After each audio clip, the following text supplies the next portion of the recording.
Rahman Rahim, salam alaikum wa rahmatullahi ta'ala wa barakatuhu. Que la paix soit avec vous, où que vous soyez, qui que vous soyez.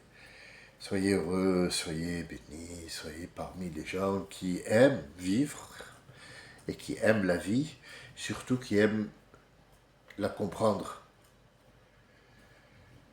J'espère de tout mon cœur que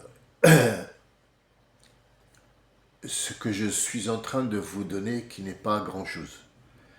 Ce n'est pas grand-chose et c'est un devoir de chaque être humain qui vit sur la terre de partager avec les autres quoi qu'il est. Nous ne parlons pas de matière, bien sûr. Malheureusement, ce n'est pas le cas, mais disons que on va faire exception à la règle qu'ils ont mis en place. Nous avons parlé de, nous avons parlé de les noms de Dieu, soi-disant, et le mot Dieu qui ne veut rien dire du tout, mais on est obligé de l'utiliser parce que nous n'avons pas un remplaçant. Nous ne pouvons pas remplacer quelque chose qui ne peut pas l'être. En arabe, on dit farqidu al-shay' la yu'ti. Celui qui n'a pas la chose ne peut pas la donner. Si tu n'as pas, tu ne peux pas. Bien. Quand on dit Dieu, vous allez m'entendre râler parce que le mot Dieu ne veut rien dire, mais je l'utilise quand même parce que je n'ai pas quelque chose qui peut remplacer, ou alors je dois parler en arabe. C'est pour ça que Allah il a dit وَجَعَلْنَاهُ قُرْآنًا عَرَبِيًّا, et dans d'autres, une autre sourate وَأَنزَلْنَاهُ قُرْآنًا عَرَبِيًّا. Alors, an-nuzul, c'est la révélation, c'est pas la descente. Bien d'accord. La descente, il n'y a pas de descente. Il n'y a pas de haut, il n'y a pas de bas. Le bas, le haut n'existe pas. Mais al-zahir ou al-batin existe.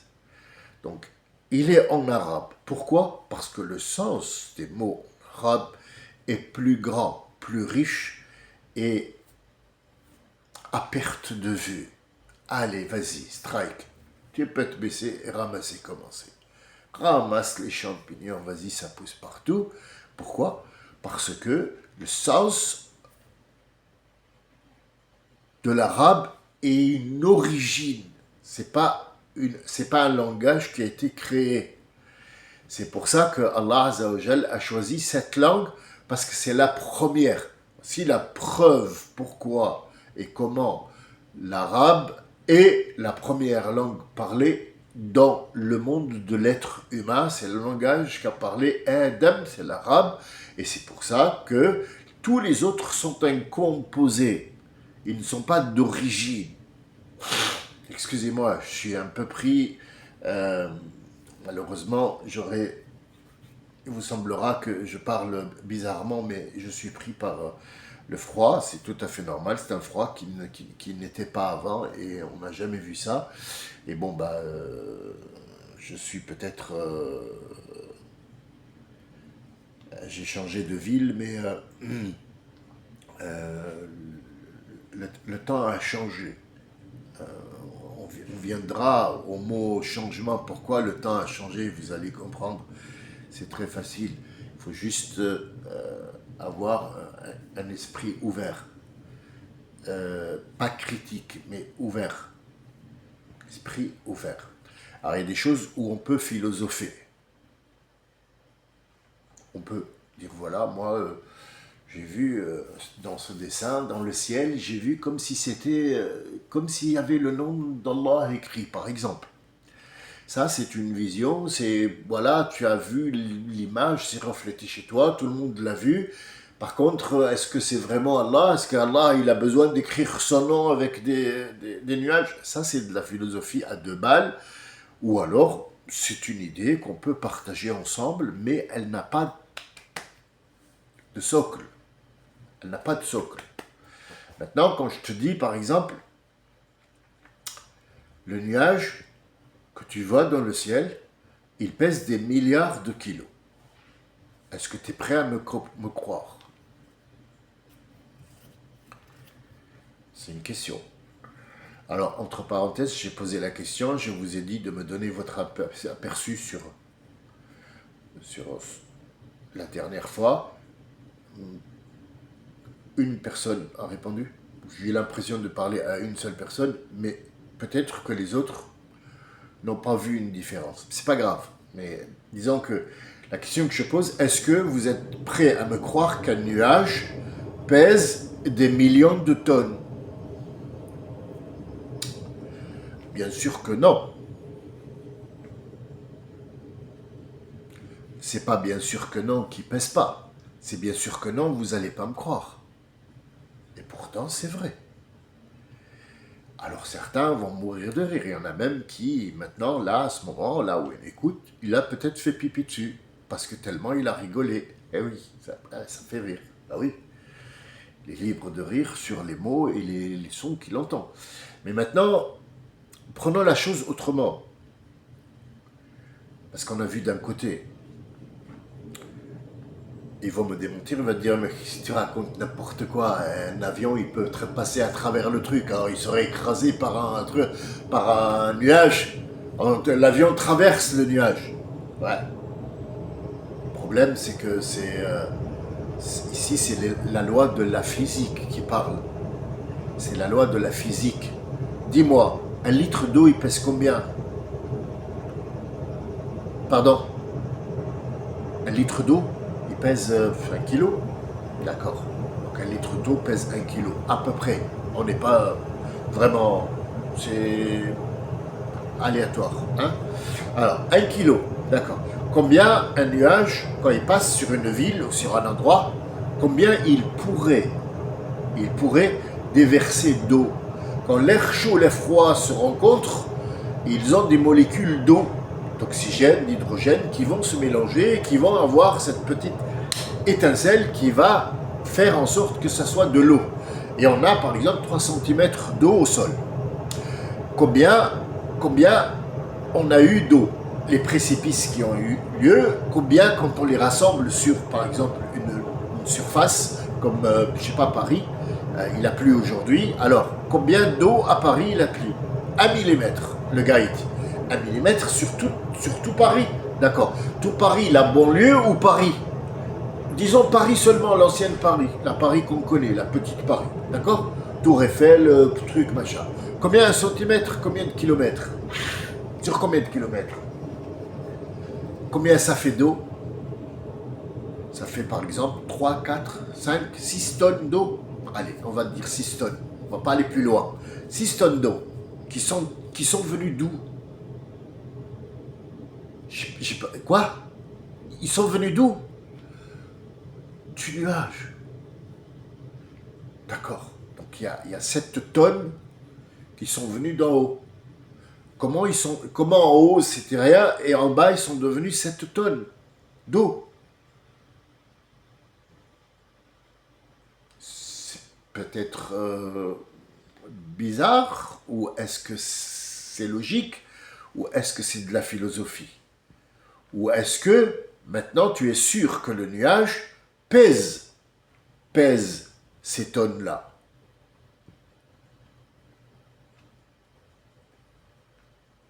Qu'est-ce qu'on fait à part penser, nous? Qu'est-ce qu'on fait à part penser? C'est quoi? T'es doté de quoi? D'un corps? Les animaux ont un corps. Les insectes ont un corps. La fourmi a un corps. Le microbe a un corps. Les arbres. Même les pierres. Ils peuvent être en toi. Mais oui, je viens d'enlever un calcul rénal. C'est une pierre. Ben oui, c'est du calcaire qui s'est formé dans mon truc. Ah bon? Ben oui, mais t'es créé de terre. Comme la terre, comme toi. Tu peux fabriquer de la pierre. Mais est-ce que tu as de la pierre en toi comme la terre? Non, c'est la loi de la physique qui est une vérité. Les astronautes, ils passent pas plus de 6 mois et encore, il faut qu'ils fassent du sport tous les jours.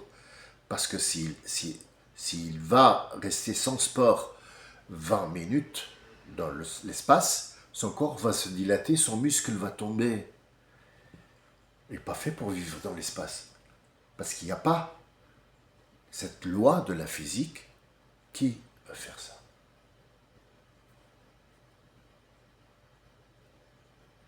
Doucement, doucement. J'espère que tout le monde peut arriver à suivre ça tranquillement. Je m'excuse du bruit tout à l'heure, hein, c'est la machine à laver, malheureusement. Madame n'est pas là, donc il faut que je mette un truc à laver.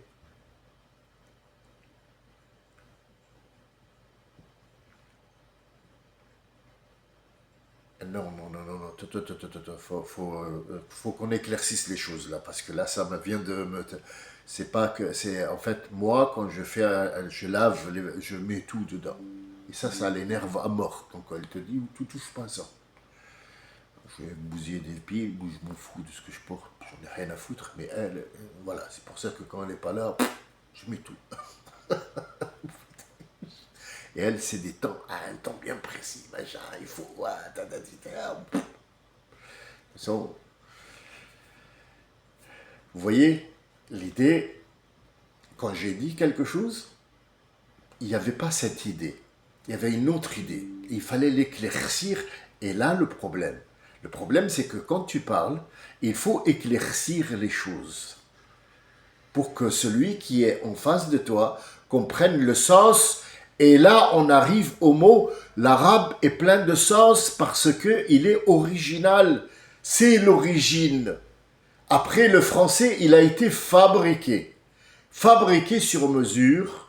Et il y a eu, après, des lois. Comment on fait ça? Comment on fait ça? Comment on dit ça? Vous, qu'on dit vous, qu'on dit tu, la liaison, le S, le participe passé, du conditionnel, du machin.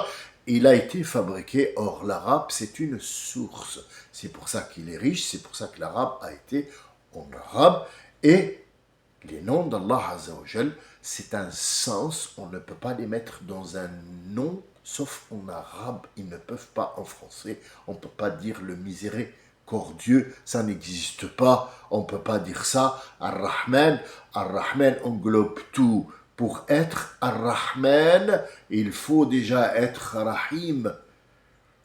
Pourquoi ces deux mots, ces deux noms se suivent éternellement et ils ont été associés à Allah?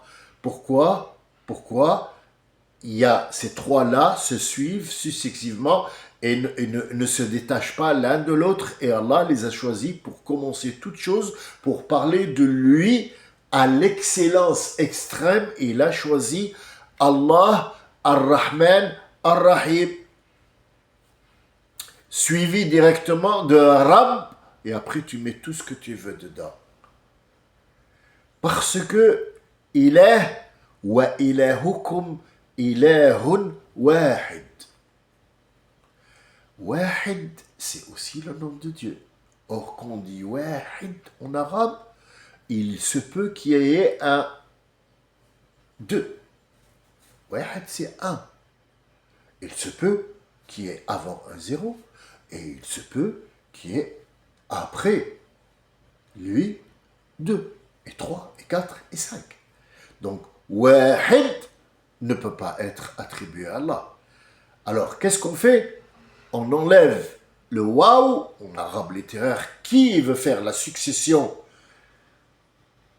et l'organisation, on enlève puisqu'il n'y a pas d'organisation, puisqu'il va être seul et unique. Ces deux mots ne peuvent pas être séparés. S'ils sont séparés, c'est qu'on va les utiliser pour les êtres humains et pour les choses, pas pour Allah. Parce que Allah est unique, mais il est seul dans son genre, il n'y a pas d'autre genre. Le mot genre ne peut pas être utilisé pour Allah, parce que si on dit genre, c'est qu'il y a un autre genre. Comment on fait alors? Ahad. Qul huwa Allahu ahad. Et non pas wahid. Wahid, c'est un. Est-ce qu'on peut dire Allah il-wahid? Oui, mais il doit être dans un contexte, dans une phrase. Ah, mashallah, c'est ta fille. Oui, ah, tabarakallah. Ça ne veut rien dire du tout. ça veut rien dire du tout. Bismillahi ma sha'Allah, la quwwata illa billah. Voilà la phrase tout entière qui a un sens. Au nom du seul et unique, du seul et unique La. Il n'y en a pas d'autre. Bismillahi ma sha'a Allah.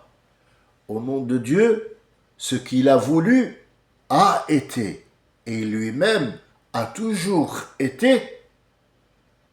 Bismillahi ma sha'Allah, la quwwata illa billah. Nous n'avons aucune force, nous n'avons aucune existence sans ce qu'il nous a donné.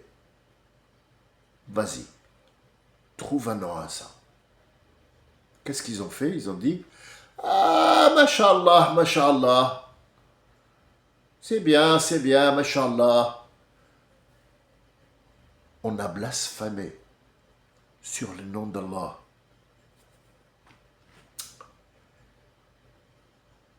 Il raconte que, à un moment de la vie, il y a eu un voyageur. Il avait sa chamelle, il avait dessus tout son truc, et donc il partait dans le désert, seul, connaissant le désert, il partait pour traverser, aller d'une ville à l'autre.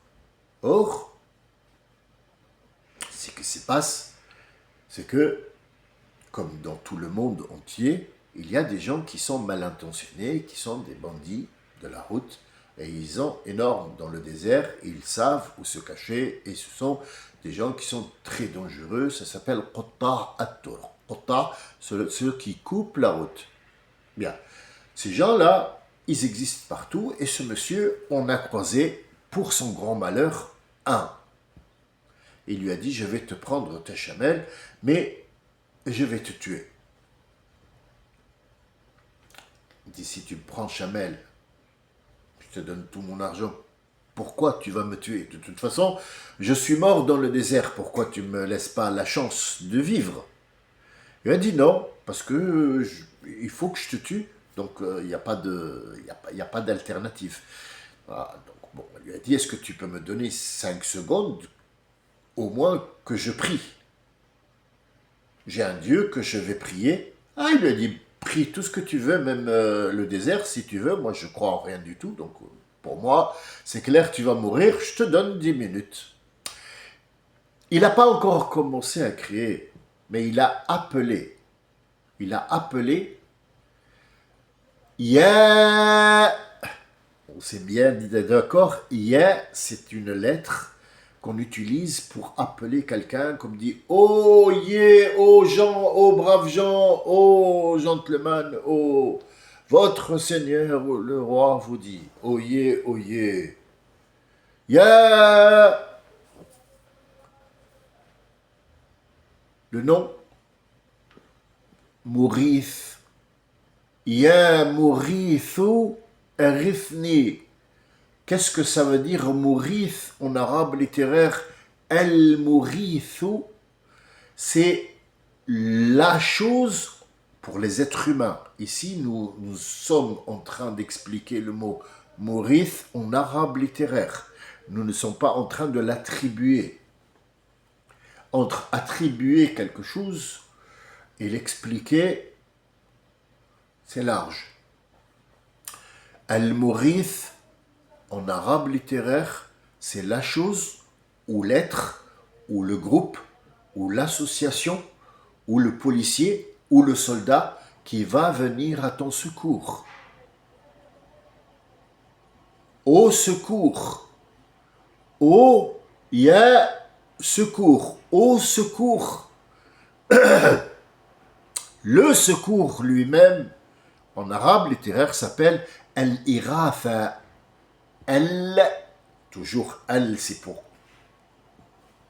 la désigner, donc elle est connue, c'est quelque chose qui est connu. Elle, toujours quand vous entendez en arabe littéraire, elle, c'est pour la désignation. Quand vous entendez pas elle dans la phrase, dans le nom, c'est qu'elle est inconnue. Elle n'est pas attribuée. L'attribution, c'est avec elle. Donc on attribue à Allah ces noms, ces adjectifs qui vont le qualifier de quelque chose.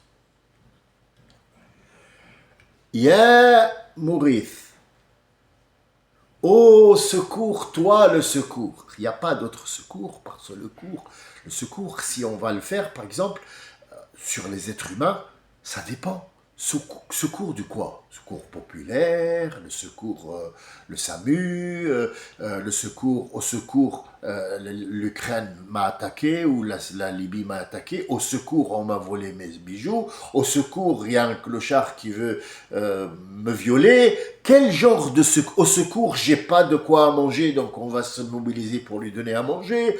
Au secours, j'ai mal au rein, allez, emmenez-le à l'hôpital parce qu'il y a un docteur. Mais le Al-Mourith englobe tous les secours qu'on connaît, tout au moindre détail, peu importe. Donc il s'appelle Al-Mourith. Est-ce que c'est un nom? C'est un adjectif. Mais il se l'est attribué comme nom parce qu'il n'y a personne qui est apte à être le secours en entier. Donc il s'appelle Al-Mourith, et le monsieur qui a appelé Al-Mourith, il était au courant que Al-Mourith, c'était le nom qu'il fallait utiliser, ou l'adjectif, le qualifiant que je suis en danger, et ce danger, il n'y a aucun être humain, ni aucune force sur terre qui peut empêcher ce monsieur de me tuer, sauf toi, ya Allah. Il n'a même pas encore terminé. Ya Mourithu. Arifni, c'est le verbe conjugué. Viens à mon secours. Qu'il se retournait, il a vu un ou une apparence d'homme sur une apparence de cheval, tenant la tête de ce monsieur qui était Qata Tariq, c'est-à-dire le voleur qui devait lui voler ce truc, le tuer, la tête dans la main, et il lui a dit, qui es-tu? Il lui a dit, moi je suis un ange du 4e ciel. Quand tu as appelé Allah, Allah nous a demandé, qui veut que je l'envoie au secours? Je peux moi-même faire en sorte que, mais il y a la loi de la physique que j'ai mis en place qui doit être respectée et que je vais faire respecter. Parce que si j'interviens moi dans n'importe quoi, les gens ne font plus d'efforts. Je veux qu'ils fassent un effort. Je veux qu'ils bougent. Je veux qu'ils bougent. C'est moi qui les fais bouger. Mais il faut qu'il me le demande, je vais lui faire les causes. Est-ce qu'Allah peut nous faire bouger? Oui, c'est un autre nom qui va venir après. Mais disons que Al-Mourith ici, c'est le secours lui-même en entier. Elle dit, qui va?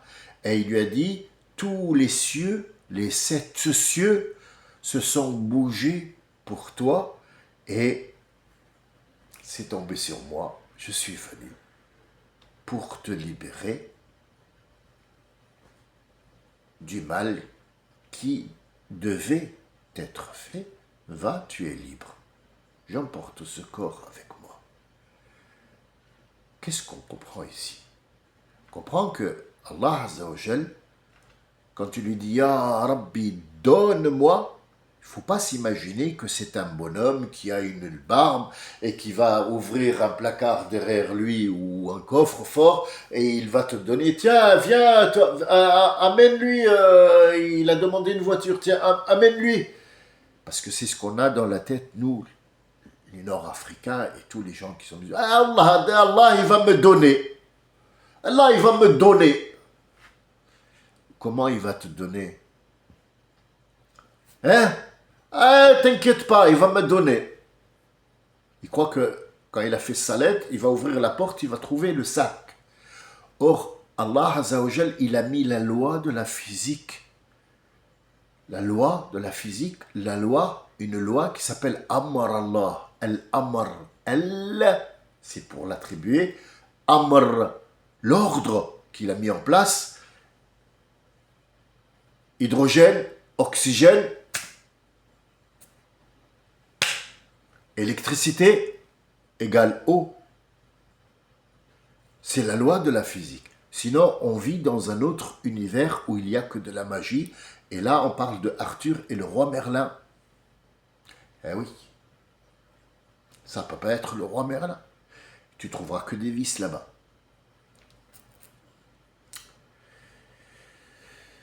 Vous voyez, les 99 noms d'Allah sont tous dans Ar-Rahman. Et pourquoi Ar-Rahim est venu derrière? Parce que il t'a mis dans la loi de la physique, il ne t'a pas laissé dans une magie où tu n'as plus de dépendance, où tu n'existes plus, tu ne deviens qu'un objet.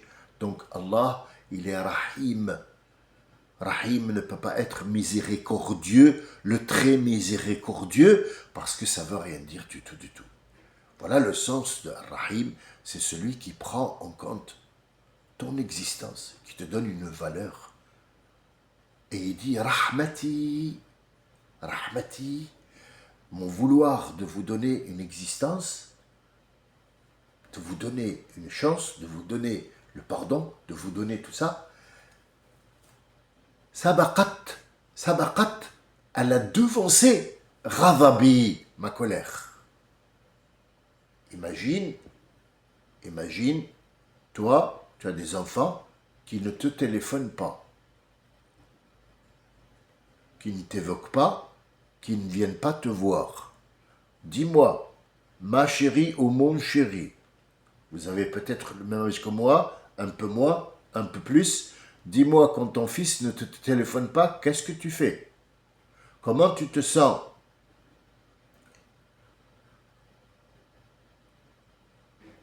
Alors que dire de quelqu'un qui vit aux dépens d'Allah Azza wa Jal, d'Allah Azza wa Jal, va y revenir. Et que personne ne va lui demander ou ne se retourne lui dire Ya Rab, merci au moins. Shukru lak ya Rabbi. Merci, tu m'as donné. Je suis conscient que tu es en train de me donner, que je suis en train de... Si tu arrêtes de me donner l'air, j'existe plus. Ça s'appelle Rahma. Sinon, Al-Ghadab, le fait que tu es fâché contre lui, tu peux l'anéantir, l'enlever et mettre d'autres choses. Azza wa Jal. Al-Izz. Al-Izz, c'est quoi? Al-Izz, ce sont les... Al-Izz, Al-A'izza, ce sont les nobles. À la cour, par exemple, en France, chez les rois, à un certain moment, il y avait les nobles.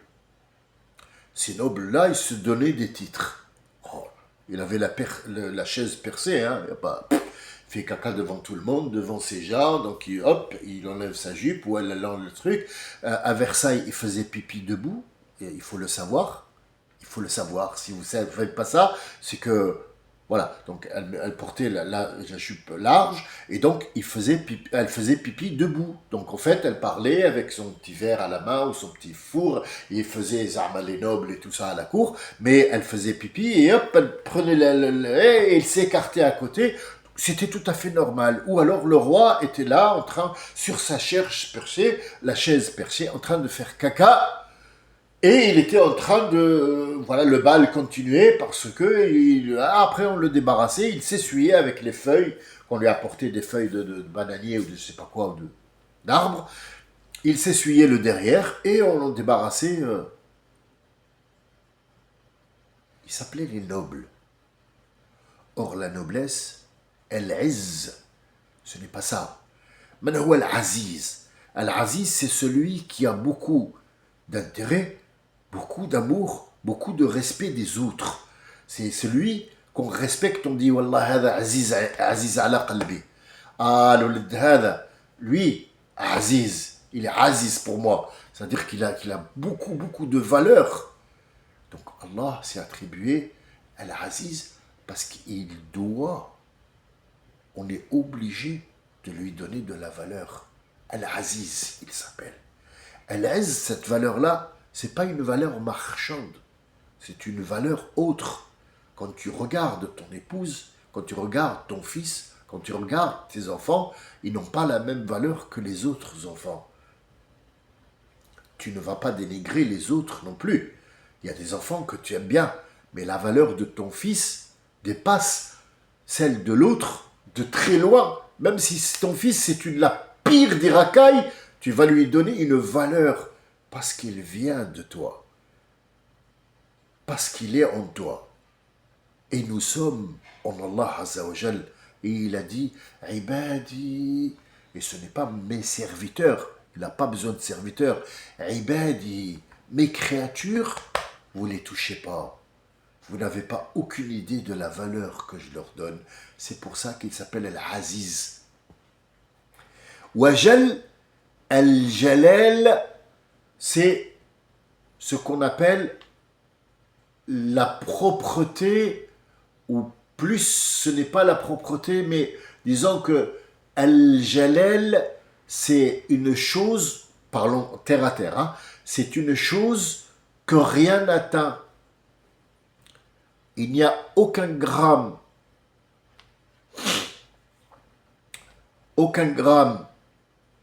ni molécule de poussière ou de quoi que ce soit qui puisse l'attacher. Elle est tellement pure qu'elle s'appelle Jalal. Parfois, vous trouvez quelqu'un qui s'appelle Jalal. Elle, on l'attribue Al-Jalal lillah.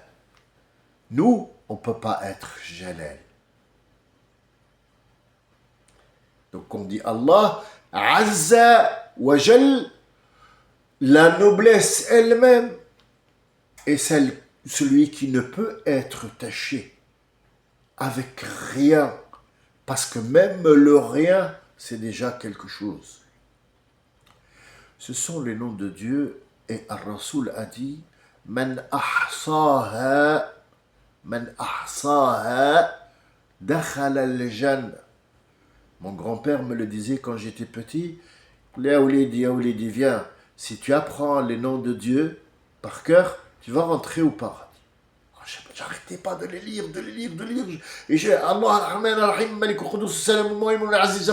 Et entre parenthèses, j'ouvre la parenthèse, au Ramadan, dans le mois du Ramadan, dans le mois du jeûne, la télé, que ce soit algérienne ou marocaine ou tunisienne ou peu importe, ils mettent celui qui chante Ar-Rahman, Ar-Rahim, Al-Malik, Al-Quddus, Al-Salam, Al-Muhaymin, le cœur derrière lui, Ar-Rahman, Ar-Rahim, Al-Malik, Al-Quddus, Al-Salam. C'est devenu une chanson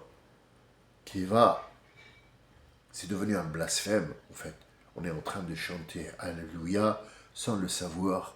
On ne sait pas ce qu'on est en train de raconter. On ne connaît pas les noms d'Allah Azza wa Jal, comment ils sont. Donc, pour celui qui appelle au secours, est-ce qu'on peut l'appeler un secours?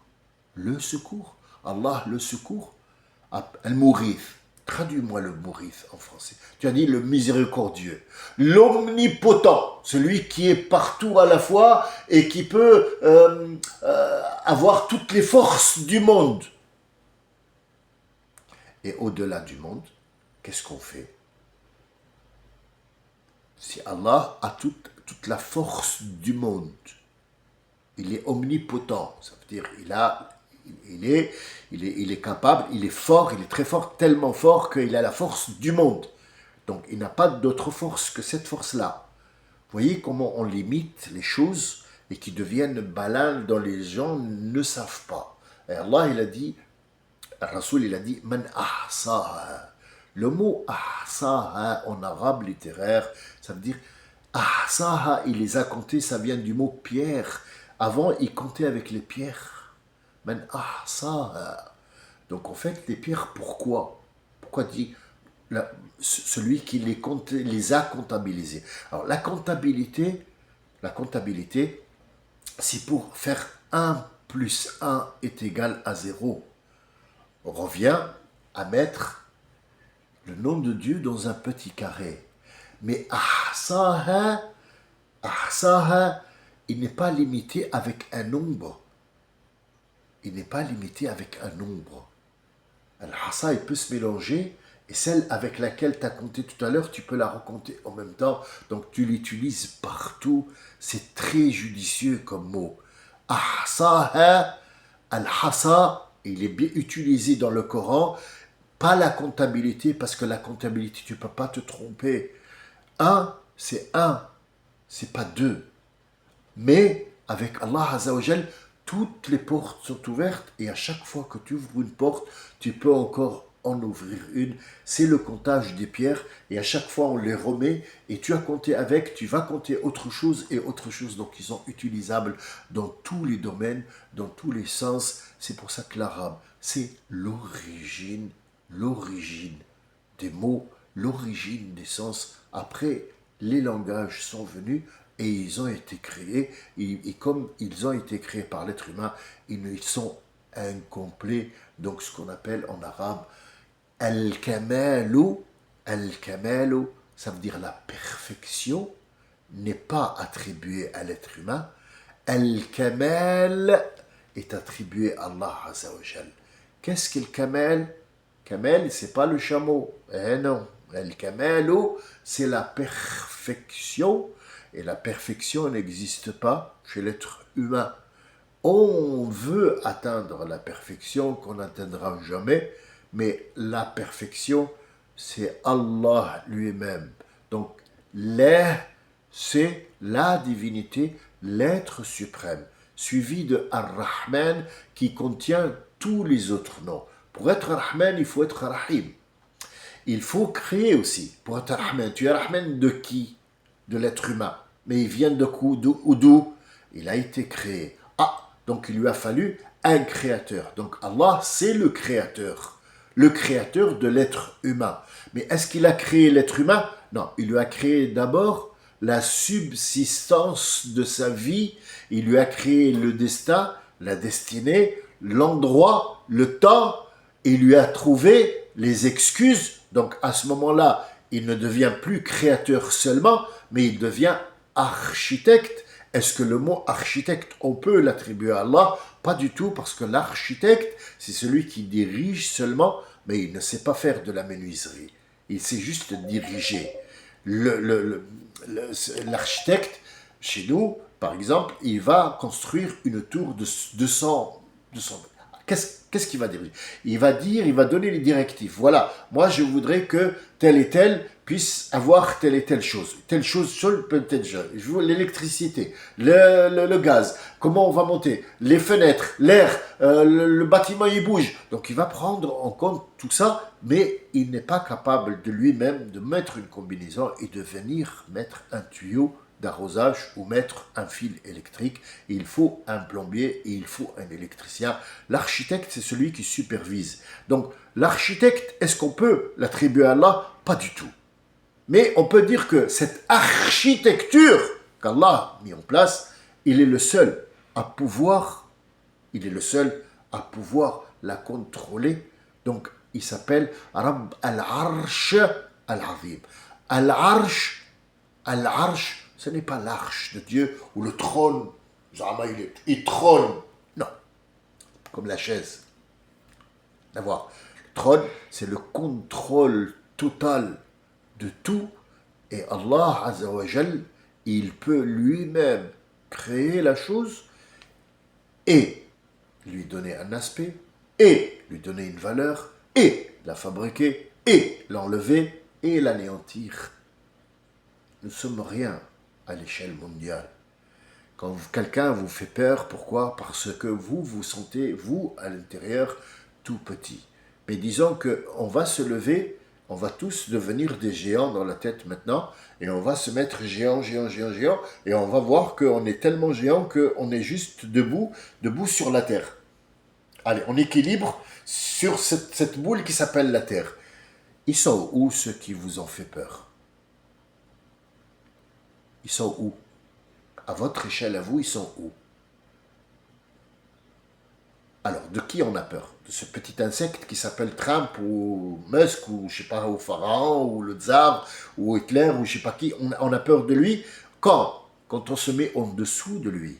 Et donc, ce que te demande Dieu, c'est qu'il te demande de te soumettre à lui et de capituler, te soumettre à la loi de la physique dans laquelle il t'a mis. Il t'a dit, n'aie pas peur d'eux. Ils ne sont absolument rien du tout. C'est moi qui leur donne une valeur. Je m'arrête aujourd'hui ici. C'est peut-être vague pour vous, mais j'espère vous allez trouver dans ce que j'ai dit beaucoup d'informations qui sont énormes à porter et à voir jusqu'à Inch'Allah demain ou cet après-midi peut-être. On continue, on est encore avec les noms de Dieu jusqu'à la fin du Ramadan. Salam alaikum wa rahmatullahi wa barakatuh.